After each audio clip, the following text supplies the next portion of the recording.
keepers of the Soulpod Grove, Sylvaneth Grove Guardians grant life to spirits so they may be born to fight for the Everqueen.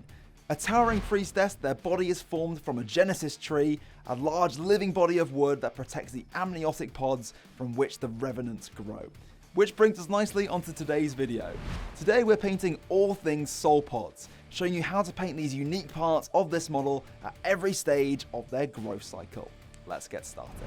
The paints we're using are on screen now. We're not painting that many parts of the model today, so we don't need that many paints. So in today's video, we're going to be painting 3 different Soulpods, each at a different stage of their growth cycle. But for all of them, we'll be starting with an undercoat of white Scar Spray. This gives us a great foundation for building up the bright colours that we'll be painting. Right, with that out of the way, onto the first Soulpod. We're going to start with this one at the top of the mini. This small flower is how the growth cycle begins and is by far the easiest to paint. First up, we're base coating the whole thing using Screamer Pink. You'll need to apply this in several thin layers. With that done, now we want to build up a colour transition with some glazing of Pink Horror. Glazing is going to become a common theme in today's video, so let's quickly go over what we're doing. Basically, we're just thinning down our paint a lot more than usual, so that it's really thin. Then we're just applying thin layers one at a time, letting it dry, and applying more afterwards. This slowly builds up a stronger colour, so depending on how many layers you apply in each area, you can create a colour transition. So we want to go from dark to light up the petals, so we're applying each layer like so, pulling our brush up the petals so the most amount of paint and pigment is left there. Eventually you should be left with something like this. Don't worry if it's not perfect, feel free to go back to Screamer Pink to tidy up. With that done, now we're going to add a small amount of yellow to the top of the petals. Once again, we're applying this as a glaze, this time with Uriel Yellow. We want a much more subtle result this time around, so we're applying less layers. Okay, with that done, we already have a pretty cool effect. But to take it a little further and tie all those glazes together, next we're adding a shade using some thinned down Gal Vorbak Red just into the recesses. You could apply this all over instead if you want to, but this will give you a messier result. With the shade dry, now it's time for some highlights. Let's first highlight all the edges using Emperor's Children. Try keep your lines as thin and neat as possible. And then just on the very sharpest and raised edges, apply a small highlight of Jakala Lilac. You don't need a lot of this, less is more. And there we are, that's our first Soulpod done and dusted.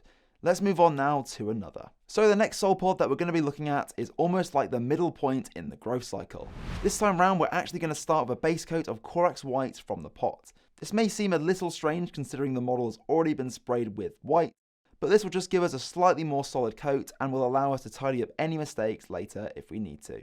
Once you're happy with the base coat, we're once again using Screamer Pink, but this time we're applying it a little differently. So firstly, we're going to base coat all the lines and edges of each petal as well as these spines too. Then once that's done, we're going to lightly glaze around all of the base coated areas with Screamer Pink as well. What we want here is basically a small transition into these harsh lines that we've just added. So when you're done, you should have something that looks like this. Don't worry if it's not perfect, we'll sort it out with the next few paints. Next up, we're using Gal Vorbak Red once again, but this time on all the spines as well as all the other recesses. Nice and easy. With that done, now we're going to add some extra colour using Pink Horror. We're glazing this between the Screamer Pink and the white, almost like we're creating a bridge between the two colours. At this point, it's worth mentioning that painting in this way often isn't a linear process. You may find yourself having to go back to Screamer Pink or White Scar to get the exact results you're after. But that's totally fine. Once you're happy with the Pink Horror, now we can move on to Uriel Yellow. Applying this as another glaze, we're aiming to pick out the bottom section of each petal. So once this is done, we should be left with a yellow that transitions into white and then into pink. And then with that done, we're once again going to finish up with the same 2 highlights as the first example. So Emperor's Children on all the edges, and then Jakala Lilac on the very raised points. And there we are, that's our second Soulpod done. I really like this one and all the different colour transitions it has going on. But with that said, we've got one more example to look at, so let's move on. The final stage of the Soulpod's growth cycle is awesome, and at this point it exposes the growing Revenant inside. Painting this is going to be pretty much exactly the same as the last example, but without the yellow. So let's start with a base coat of Corax White. Then once again we're using Screamer Pink to base coat the lines and edges surrounding each petal, as well as also base coating the spines too. And then with that done, we're glazing around all those base coats to blend them in. With that done, we can go back in with Gal Vorbak Red to shade the spines, and then once again we're glazing with Pink Horror, but because the area is much larger this time round, there's going to be a lot more white showing underneath. In fact, the yellow we added before was there to represent the life inside the growth pod, and now that the Revenant has been revealed, we won't be adding any yellow this time round. Instead, once we've added the pink horror, we can skip straight to highlighting with Emperor's Children, and then finish it off with the T'Challa Lilac. And there we are, our third and final soul pod is finished. So even though all these look quite different, they're all painted in very similar ways and look awesome once they're finished. Well, that's all from me.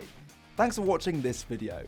In the meantime, if you're looking for more tutorials, go straight to warhammercommunity.com for the latest Warhammer news and content. Thanks again for watching, see you next time, bye bye!